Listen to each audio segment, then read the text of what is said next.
Trinetra Churu update में आपका स्वागत है। चूरू के गांव ढाडर के पास सालासर हाईवे टोल नाके पर आज जिला परिवहन विभाग संसद सदस्य सड़क सुरक्षा समिति द्वारा रिफ्लेक्टिव टेप अभियान का शुभारंभ सांसद राहुल कसवा ने वाहनों के रिफ्लेक्टर लगाकर किया। कसवा ने कहा कि रिफ्लेक्टर लगने से हाईवे पर दुर्घटनाओं में निश्चित रूप से कमी आएगी। वाहन चालकों को हाईवे पर नियमानुसार गति से ही वाहन चलाना चाहिए ताकि तेज गति से होने वाली दुर्घटनाओं से बचा जा सके। इस अवसर पर जिला प्रमुख वंदना आर्य, सिटी सीईओ ममता सारस्वत, भाजपा नेता मोहनलाल आर्य आदि ने भी अपने विचार व्यक्त किए। चूरू के अंदर जो हमारे एक्सीडेंट्स का बढ़ते हुए है, इसके लिए भारत सरकार ने एक जिले की एक समिति बनाई हुई है जिसकी अध्यक्षता एक सांसद करते हैं। उसके तहत जिले भर के अंदर हम रोड एक्सीडेंट को कैसे कम कर सकते हैं वो हमारी प्राथमिकता है। बढ़ते हुए एक्सीडेंट्स को आइडेंटिफिकेशन के लिए हमने एक टीम बना रखी, इसमें डीटीओ डिपार्टमेंट, पुलिस डिपार्टमेंट और सभी परिवहन विभाग, सभी विभाग और सभी रोड की कंस्ट्रक्शन एजेंसीज हैं, पीडब्ल्यूडी सब शामिल हैं। एक मॉडल के रूप में जो झुप्पा से लेकर सालासर तक का NH-52 हाईवे है, इसको हम एक बार देख रहे हैं। इसके अंदर कहाँ से इंजीनियरिंग की कोई फॉल्ट है उसको ठीक किया जाए, ब्लाइंड स्पॉट है उनको हटाया जाए, सभी गाड़ियों पर रिफ्लेक्टर्स लगें। एक ऑडिट करने की प्लानिंग करी है, उसी के तहत आज शुरुआत करी है और सभी डिपार्टमेंट इसमें बड़ा पॉजिटिव वे के अंदर आगे बढ़ रहे हैं। हमारा टारगेट ये है कि ज़ीरो डेथ इस रोड पे कम से कम हो, एक जिले की मॉडल रोड बनाई जाए इसको, और इसके लिए जो भी व्यवस्था करी जाए उसमें हम सब साथ मिलकर काम करें। साथ ही साथ ये हाईवे हमारा 4 लेनिंग होनी है, इसकी मार्च 2022 की डेडलाइन है इसकी। इसके पश्चात इसकी 4 लेनिंग शुरू हो जाएगी झुप्पा से लेकर सालासर तक की। उसके अंदर कहाँ पे कोई इंटरसेक्शन में और फ्लाईओवर चाहिए या और कुछ कमियां हैं, पुलिस डिपार्टमेंट और परिवहन विभाग इसमें अपना सहयोग देकर, और हम जो कंपनी गल्फार है तो भारत सरकार की एजेंसी NHAI से बात करके उसको रेक्टिफाई करने का काम करेंगे। आज शुरुआत करिए, 15 दिन में एक ऑडिट रिपोर्ट बना के दोबारा से हम पूरे हाईवे को टूर करेंगे और जो भी कमियां होंगी उनको पूरा करने का काम करेंगे। आज जिले में गठित संसद सदस्य सड़क सुरक्षा समिति के तत्वाधान में जो निर्णय लिया गया था कि रिफ्लेक्टिव टेप का अभियान चलाया जाएगा, तो उसकी शुरुआत और शुभारंभ माननीय सांसद साहब ने किया है। इसको लगातार हम 1 महीने तक इसको आगे चलेंगे। इसके साथ ही सांसद साहब ने निर्देश दिए कि इस जो रोड है झुप्पा से लेकर सालासर तक, इसको मॉडल रोड के रूप में विकसित करना है। इसके लिए रोड सेफ्टी ऑडिट की जानी है पुलिस, परिवहन और रोड ओनिंग एजेंसी के द्वारा, और 15 फरवरी तक आपने जो है रिपोर्ट अपने पटल पर चाहिए, तो उसके लिए हम प्लानिंग करके रोड सेफ्टी ऑडिट करके माननीय सांसद साहब को उपलब्ध कराएंगे, जिससे चूरू जिले में एक मॉडल रोड के रूप में इसको विकसित किया जा सके। तो और क्या क्या एक्टिविटी? इसके अलावा इसमें जो है ये निर्णय लिया गया कि जो नरेगा के तहत जो बुश कटिंग है, जो रोड के दोनों तरफ जो बुश आ जाती हैं, उसको भी नरेगा में लिया जाए, ताकि उसको भी काम के रूप में लिया जाए, ताकि विजुअलिटी जो रोड की है वो चलती रहे। तो वो नरेगा के तहत माननीय सांसद साहब ने अनुमति दे दी है कि इसको नरेगा में लिया जाए। इसके अलावा भी बहुत सारे जो कार्य हैं वो रिकॉर्डेड है, वो लगातार चलते रहेंगे थ्रू आउट द ईयर। ऐसा कोई वीक में या मंथ का नहीं है, लगातार सतत प्रक्रिया है रोड सेफ्टी के लिए। मकसद ये है कि कम से कम रोड एक्सीडेंट चूरू जिले में। वहीं संसद सदस्य सड़क सुरक्षा समिति के तत्वावधान एवं पुलिस व परिवहन विभाग के सौजन्य से सड़क सुरक्षा अभियान का शुभारंभ आज रतनगढ़ के संगम चौराहा के पास भी किया गया। विधायक अभिनेश महर्षि, DYSP हिमांशु शर्मा, परिवहन विभाग के उप निरीक्षक हरिराम व ब्रजेश कुमार ने अभियान का शुभारंभ ऊंट गाड़ा, ट्रैक्टर, ट्रॉली, पिकअप आदि वाहनों के रिफ्लेक्टर टेप लगाकर किया, ताकि सड़क दुर्घटनाओं में कमी लाई जा सके। साथ ही उपस्थित लोगों को यातायात नियमों से अवगत करवाया गया। अधिकारियों ने बताया कि यह अभियान आगामी 1 सप्ताह तक जारी रहेगा। इस अवसर पर यातायात सलाहकार बलवीर स्वामी, भाजपा नेता अर्जुन सिंह फ्रांसा, पालिका प्रतिपक्ष नेता लालचंद प्रजापत, सुशील इंदौरिया आदि उपस्थित थे। संसद सदस्य सड़क सुरक्षा समिति के द्वारा आयोजित लोगों को जागरूक करने के लिए कि किस तरह से ट्रैफिक व्यवस्था सही रहे, किस तरह से सड़कों के ऊपर व्यक्ति सुरक्षित रहे, इस बात के लिए, और रिफ्लेक्टर लगाने से जो दुर्घटनाएं कम हो जाती हैं इस बात को जागरूक करने के लिए आज हम लोग यहाँ पर इकट्ठा हुए। हमने गाड़ियों के ऊपर रिफ्लेक्टर लगाकर लोगों को संदेश दिया है कि रिफ्लेक्टर लगाने से पीछे वाली गाड़ी की लाइट जो पड़ती है तो रिफ्लेक्ट करता है, तो वाहन दिखाई दे जाता है। इसलिए ये भी सड़क सुरक्षा के अंदर एक अहम भूमिका निभाता है। ट्रैफिक कानून और कायदों का पालन करें और ट्रैफिक रूल्स के अंदर फॉलो करने पर जो कमियां आ सकती हैं उनको फॉलो करते हुए कमियां लाएं। इसी बात के लिए जागरूक करने के लिए आज यहाँ संगम चौराहे के ऊपर परिवहन विभाग द्वारा ये कार्यक्रम आयोजित किया गया। ये किस प्रकार अभियान संचालित किया जाएगा विभाग का, और ये कितने दिनों का कार्यक्रम और कैसे जन जागृति लाई जाएगी? आज ये संसद सदस्य सड़क सुरक्षा समिति के तत्वाधान में रिफ्लेक्टर टेप लगाने का प्रोग्राम है, उसका शुभारंभ हुआ है और ये आज से कंटिन्यू रहेगा और परिवहन और पुलिस विभाग दोनों का संयुक्त अभियान रहेगा। ये पूरे वर्ष भर के लिए रहेगा, जिससे दुर्घटना सड़क दुर्घटनाएँ हैं उनमें कमी लाई जा सके।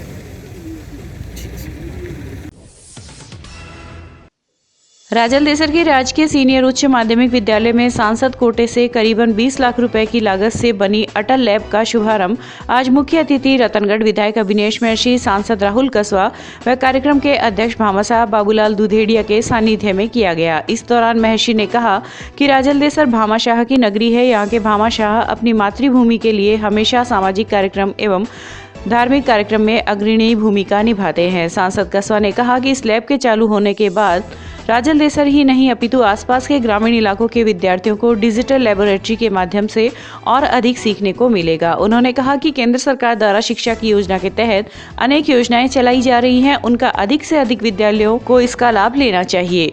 इस अवसर पर कैलाश डीडवानिया विद्यालय के प्रधानाचार्य प्रवीण कुमार स्वामी, भाजपा नगर अध्यक्ष पवन बोथरा आदि उपस्थित रहे। देखिए, भारत सरकार के नीति आयोग के द्वारा स्कूलों के अंदर जो हमारे +2 के स्कूल्स हैं उसमें अटल टिंकरिंग लैब का प्रावधान है। जिले में काफ़ी जगह खुली है लैब्स और हर जगह खोलने का प्रावधान है, जहाँ पे बच्चे जो यूथ हमारे 10th, 11th, 12th के बच्चे हैं उनको एक इंक्यूबेशन सेंटर मिलता है, जहाँ पे वो अपनी विचारधारा को, अपनी सोच को, अपने आइडियाज़ को किसी रूप में भी करने की कोशिश करें। अभी जो देखा है बच्चे ने एक सेंसर वॉइस को बेस्ड इलेक्ट्रिसिटी को चालू बंद करने का एक व्यवस्था बनाई है। इसके साथ में एक हैंड होल्डिंग की कंपनी भी रहेगी जो बच्चों को ट्रेनिंग भी प्रोवाइड करेगी, बच्चों को हेल्प भी करेगी। एक हम गवर्नमेंट स्कूल्स में या प्राइवेट स्कूल्स में जो भी चाहे इस लैब को खोल सकता है। नीति आयोग इसमें बहुत बड़ा एक अच्छा प्रोग्राम बना के चली है और बच्चों को इसका बहुत फ़ायदा मिलेगा। एक प्रैक्टिकल टेक्नोलॉजी बेस्ड एजुकेशन का कॉन्सेप्ट है। ये टिंकरिंग लैब मैं समझता हूँ राजल देसर में खुली है आज। इसका हमारे छोटे जो बच्चे हैं और जो हर वर्ग का बच्चा आगे पढ़ता है स्कूलों में, स्कूल की स्ट्रेंथ भी 1300 से ऊपर है, उनको बहुत बड़ा इनका फ़ायदा मिलने वाला है। देखिए, घोषणा लाकी नहीं, मैंने विधायक महोदय ने स्कूल में 4 कमरों की घोषणा करी है। 2 मैं मेरे सांसद कोटे से दूंगा, 2 हमारे विधायक महोदय MLA कोटे से देंगे। इसके अलावा भी स्कूल की स्ट्रेंथ को देखते हुए जो भारत सरकार की रमसा की स्कीम है जो स्कूलों में इंफ्रास्ट्रक्चर प्रोवाइड करती है, उसके तहत भी हम स्कूल्स में रूम की मैं बात करूँगा। हमारी पार्लियामेंट 51 चल रही है, कोशिश करते हैं स्कूल्स में एडिशनल रूम की पूर्ति को करना काम करेंगे। भारत सरकार का एक प्रावधान है जो हमारी एक्सप्रेस ट्रेन हैं उनके स्टॉपेजेस के ऊपर गाइडलाइंस बनी हुई है। काफ़ी बहुत मुश्किलात आती हैं। हमने काफ़ी नई ट्रेनें चलवाई हैं। बीते हुए 7 सालों में हमारी कॉन्स्टिट्यूंसी में 20 से प्लस ट्रेन चल चुकी हैं। इसके बाद हमारी कोशिश है और मेरे को ज्ञापन मिले हैं। मैं उम्मीद करता हूँ आने वाले कुछ दिनों में राजल देसर के अंदर हमें ट्रेन की स्टॉपेज करवाना है। हरिद्वार और सिकंदराबाद वाली जो ट्रेन है उनकी बहुत बड़ी प्राथमिकता है, पूरी कोशिश करी जाएगी। पहले भी प्लेटफॉर्म का काम भी राजल देसर में करवाया गया था। अब एक फुट ओवर ब्रिज की बात चल रही है। DRM से 25 तारीख को मेरी मीटिंग है। जो भी रेलवे और हाईवे संबंधित काम है उसको हम टॉप प्रायोरिटी पे लेते हैं। हाईवे के काम को भी कंपनी पूरा करके चलेगी थी। राजल देसर फतेह और रतनगढ़ में दोनों में सर्विस लेन का प्रोग्राम हमने सैंक्शन करवाया था। 75 करोड़ की सैंक्शनिंग आ चुकी है। जो कॉन्ट्रैक्टर है वो बिजली के तारों की शिफ्टिंग का वेट कर रहा है, उसको काम को जल्द चालू कर देगा। माननीय सांसद महोदय के साथ में आज अटल टिंकरिंग लैब का उद्घाटन किया है। भारत सरकार की बहुत महत्वपूर्ण योजना है, बच्चों की शिक्षा के लिए अहम योगदान होता है और विद्यालय की ज़रूरत के हिसाब से आज हमारे भामाशाह कैलाश जी डीडवानिया ने यहाँ पर बहुत बड़ी घोषणा की है। इन्होंने 15,000 रुपये के करीब की बिजली का खर्चा आता था, उसको ख़त्म करने के लिए यहाँ पर सौर ऊर्जा से बिजली मिले हमको, इस बात के लिए 4 लाख रुपए की घोषणा की है, जिससे पूरा काम हो जाएगा। 2 कमरे मैंने मेरे विधायक कोटे से 10 लाख रुपए मैंने दिए हैं और सांसद महोदय ने भी 2 कमरे देने की घोषणा की है। बाबूलाल जी दुधाड़िया हमारे जो भामाशाह हैं उन्होंने भी यहाँ पर CCTV कैमरा लगाने की और 21 कुर्सियाँ देने की घोषणा की है। बाकी भामाशाह लोग भी आगे आ रहे हैं। मैंने ये है कि शिक्षा के क्षेत्र में काम करने की ज़रूरत है। हम सब लोग मिलकर के शिक्षा के इस मंदिर माँ सरस्वती के मंदिर में किसी भी तरह की कोई कमी नहीं आने देंगे। प्रधानमंत्री ग्राम सड़क योजना के फेज 3 के पैकेज प्रथम में नवनिर्मित सड़कों का लोकार्पण आज सांसद राहुल कसवा, विधायक अभिनेश महर्षि व प्रधान मोहिनी देवी खीचड़ ने किया। 18.20 किलोमीटर लंबी सड़कों के निर्माण पर 9,88,86,000 रुपए की राशि खर्च हुई है। नेशनल हाईवे 11 से स्टेट हाईवे 107 वाया टीडियासर घुमानदा मालपुर तक की 8.70 किलोमीटर लंबी सड़क पर 5,79,64,000 रुपए तथा सेला से धीरासर वाया दाऊदसर व कांगड़ तक की 9.50 किलोमीटर लंबी सड़क पर 4,09,22,000 रुपए की राशि खर्च हुई है। इस दौरान ग्रामीणों ने जनप्रतिनिधियों का माला व साफा पहनाकर अभिनंदन किया। इस अवसर पर जिला प्रमुख प्रतिनिधि मोहन आर्य, जिला परिषद सदस्य मालीराम सारस्वत, राजकुमार सिहाग आदि उपस्थित थे। पश्चिमी विक्षोभ सक्रिय होने के बाद जिले में मौसम का मिजाज बदल गया है। शुक्रवार की शाम को हवाओं के साथ मावठ का दौर शुरू हुआ, जो रुक रुक कर आज सुबह तक जारी रहा।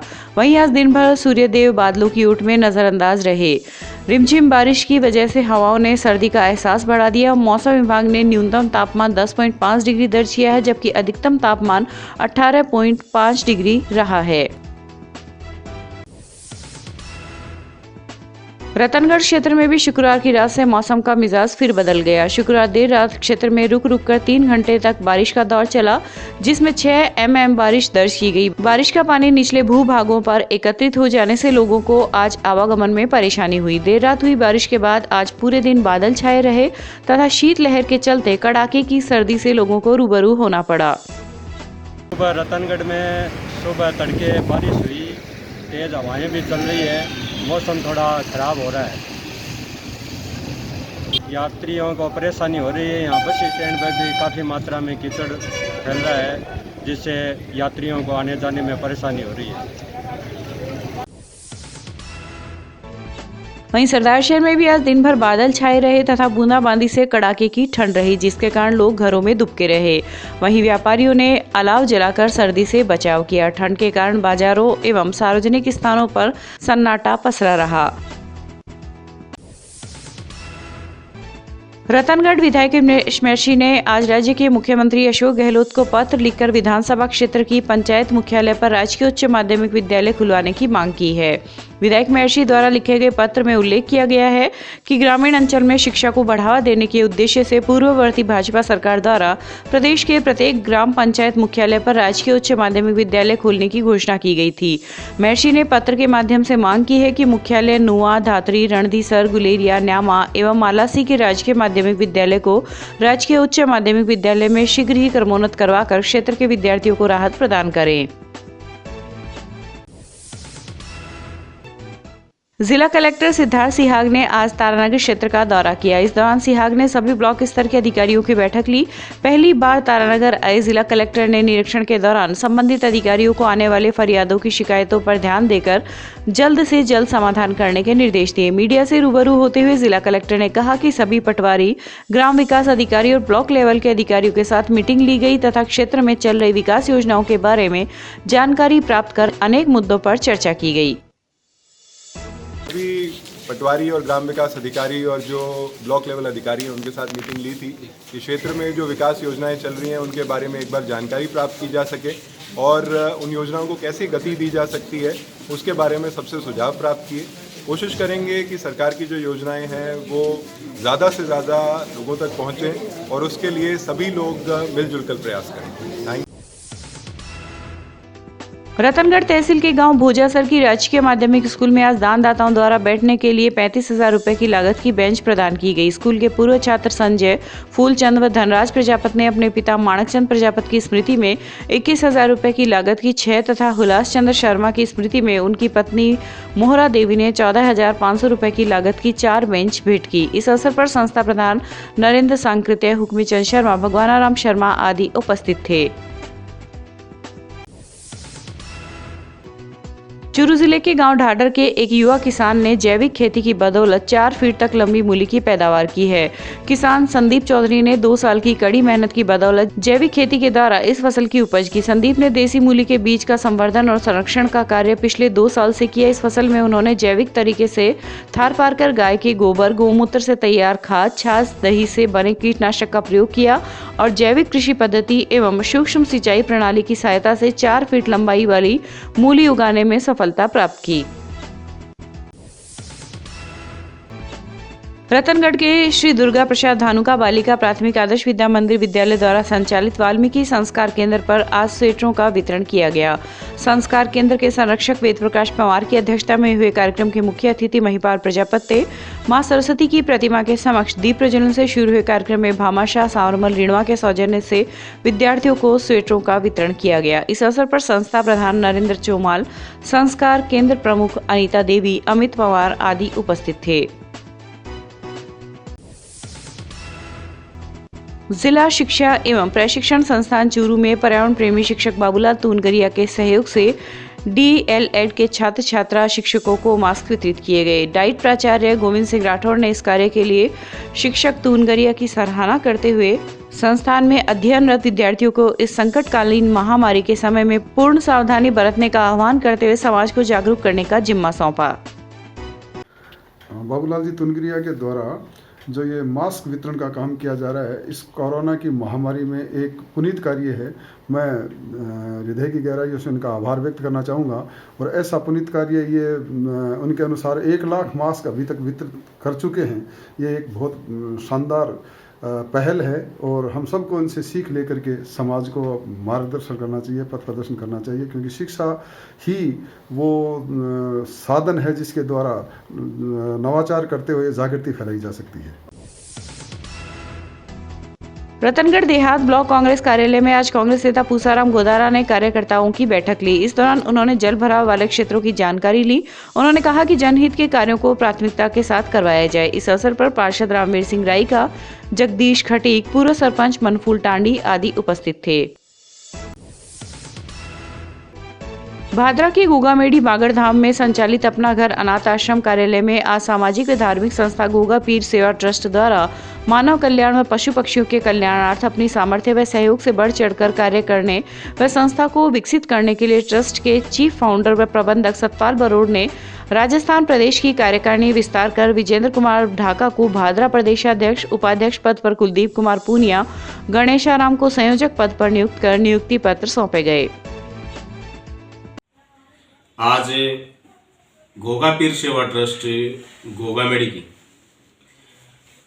कार्यकारिणी का गठन किया गया है, जिसमें प्रदेश सत्रीय कार्यकारिणी आज गठित की गई, जिसमें राजस्थान प्रदेशाध्यक्ष पद पर विजेंद्र कुमार जी गांव ढाका तहसील भादरा से नियुक्त किया गया है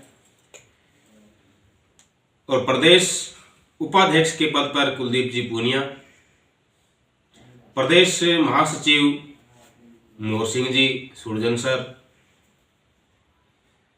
प्रदेश संयोजक गणेशाराम जी सुरजनसर से और प्रदेश सचिव पद पर अमिलाल जी सुरजनसर को राजस्थान प्रदेश कार्यकारिणी में शामिल कर नई कार्यकारिणी का आज गठन किया गया है। इन युवा जुझारू कर्मठ युवाओं द्वारा आज जो संस्था परिवार में शामिल होना एक अहम बात है। इन नौजवान युवकों की संस्था में पदस्थापन से संस्था को पूरा मजबूती करने में सहयोग मिलेगा और बढ़ चढ़कर मानव कल्याण, पशु पक्षियों, जीव जंतुओं की सेवा में बढ़ चढ़कर नए काम करने का परम सौभाग्य मिलेगा। रतनगढ़ में होली धोरा के पास नवलगढ़िया टंकी पर स्थित पंप हाउस का क्षतिग्रस्त गुंबज आज अचानक गिर गया। गनीमत यह रही कि घटना में किसी भी प्रकार की जनहानि नहीं हुई, लेकिन पंप चालक नरेंद्र बारूपाल बाल बचे हैं। सूचना पर पार्षद नंदकिशोर भार्गव सहित मोहल्ले के कई लोग मौके पर पहुंचे तथा घटना की जानकारी ली। पार्षद ने बताया कि पंप हाउस की स्थिति से विभाग को लिखित एवं मौखिक रूप से अवगत करवाया गया था, लेकिन अधिकारियों द्वारा आज तक मौका मुआयना नहीं किया गया है। तो प्रशासन सहयोग संघ में जो ये अपने कार्यक्रम चल रहा था, उस कार्यक्रम के बीच में भी मैंने लिखित में लोगों के हस्ताक्षर युक्त और मेरे भी हस्ताक्षर से साथ में ये मैंने उनको ज्ञापन भी वहाँ प्रशासन सहयोग संघ के कैंप में मैंने शिविर में किया है। उन्होंने मेरे को यही आश्वासन दिया कि ठीक है, इसका मौका देख करके हम आपका इस कार्य को करवाने की कोशिश चेष्टा करेंगे, लेकिन अभी तक कुछ नहीं हुआ है। फिर ये कल ही घटना घटी है और ये बाल बाल बच गया। कौन? पंप चालक, जिसका नाम है नरेंद्र पारूपाल। अभी मैंने आके मौका देखा है, मौके पर ये सत्य है कि ये स्विच रूम रह गया पूरा। गोलियाँ कुआ है, उसके स्विच रूम के बारे में मैंने 1 साल प्रयास किया, तब जाके उन्होंने मरम्मत करवाई थी। वहीं रतनगढ़ की वार्ड संख्या 42 में गुसाई दोरा सड़क मार्ग पर आज अल सुबह हाई टेंशन लाइन का तार टूटकर 2 घरों पर गिर गया। गनीमत यह रही कि रात का समय होने के कारण किसी प्रकार की जनहानि नहीं हुई। सूचना पर डिस्कॉम ने बिजली आपूर्ति को बंद कर दिया तथा दोपहर में तारों को जोड़कर बिजली आपूर्ति को सुचारू किया गया। तार टूटने की घटना के बाद मोहल्ले के लोगों में आक्रोश व्याप्त हो गया। घटना के अनुसार इंसुलेटर टूट जाने से हाई टेंशन लाइन के तार टूट गए तथा मोहल्ले के मदन लाल मेघवाल व दिलीप सोडा के घर जा गिरे। बीते 4 महीने में इस क्षेत्र में तार टूटने की यह तीसरी घटना है। शनिवार की सुबह जब कर्मचारी लाइन को दुरुस्त करने के लिए मौके पर पहुंचे तो लोगों ने अपना आक्रोश प्रकट करते हुए लाइन को आबादी क्षेत्र से बाहर निकलवाने की मांग की। जो लाइन है अभी फिलहाल जो तार टूटा है वो एक इंसुलेटर फॉल्ट होने की वजह से टूट गया है। बाकी ये सही है कि इस लाइन पे लोड ज़्यादा है और उस लोड को कम करने हेतु एक अलग लाइन स्वीकृत करवाई जा चुकी है, जिसके टेंडर भी हो चुके हैं और कॉन्ट्रैक्ट आवंटित हो चुका है। उसकी मटेरियल का इंतज़ार चल रहा है। मटेरियल उपलब्ध होते ही वो लाइन कंप्लीट हो जाएगी, इस पर से लोड हट जाएगा। मोहल्ले के लोगों का भी आक्रोश सही है कि यह लाइन लगभग सैकड़ों घरों के ऊपर से अभी वर्तमान में आ चुकी है। इसके नीचे काफ़ी ज़्यादा घनी बसावट हो चुकी है और इसको ये शिफ्ट करवाना चाहते हैं। मैंने बताया निगम योजना के अनुसार अभी वर्तमान में एक योजना चल रही है जिसके तहत 50% किसी भी इस तरह की लाइन का जो शिफ्टिंग कॉस्ट होती है वो निगम वहन कर सकती है और 50% आधा किसी भी जनप्रतिनिधि द्वारा या फिर मोहल्ले वासियों द्वारा या किसी संस्था द्वारा, जैसा कि ये नगर पालिका है, अगर ये वहन करे तो ये अंडरग्राउंड कराना या और कोई अल्टरनेट मार्ग हो तो उस पर कराना संभव है। सांसद से अथवा विधायक से या नगर पालिका से बजट की व्यवस्था कराएंगे और इसको शिफ्ट कराने की व्यवस्था की जाए। उसमें जो खर्च आएगा वो इनको एस्टिमेट बना के, तो मैंने इनसे एक हफ्ते का समय मांगा है। 1 हफ्ते के अंदर मैं इनको ये पूरा बना के दे दूंगा, रूट डिसाइड करके कि इस रूट से इतना खर्च इसमें आएगा और ये बजट की व्यवस्था कराएंगे। तो जैसे ही बजट की इस तरह की व्यवस्था होती है तो इसको हम अंडरग्राउंड पे हमारी सहमति बनी है तो इसको अंडरग्राउंड कराने की व्यवस्था की जाएगी।